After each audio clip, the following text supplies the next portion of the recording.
Okay. Yeah, thank you.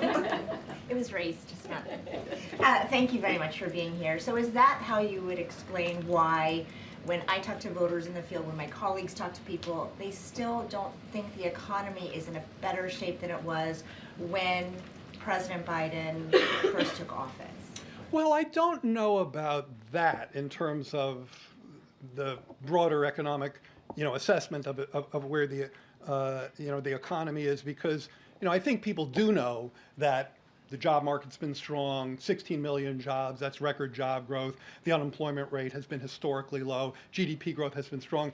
But I think your question is a valid one, which is, okay, people I think are aware of many of those many of the elements of that progress, but they're still discomforted by the high prices.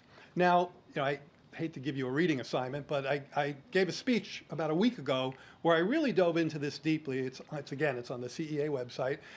And one of the things I talked about is the important difference between inflation and price levels. Inflation is coming down, as I just said to the first questioner. We think it's on a reliable track to get back to where it needs to be. But there are too many prices that are still too high. And I think that's one of the reasons for the disconnect that you described, for some of the negative vibes that you described. And I have 3 words for people who feel the way you just said, which is we hear you. The president hears you, the vice president hears you. We will never stand here and say, oh no, you're wrong, look at the GDP statistics. That's not the way it works, that's not President Biden's orientation. We believe that people are the best arbiters of how they experience this economy, and that's why we're working so aggressively on an agenda to help them cut costs in all the areas I ticked through before, to make investments in key areas, particularly in places that have long been left behind and hollowed out by irresponsible trade policy.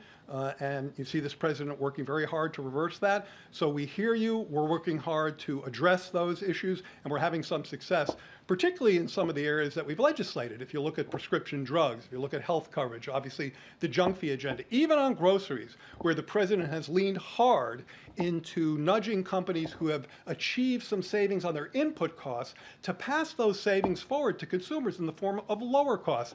And if we were here talking a year and a half ago, we would have had grocery inflation that was double digits. This morning it was about 1% year over year, and there are a number of items within there where we actually have deflation, falling prices of some groceries. So more work to do there, but I think that's the essence of the disconnect. Thank you.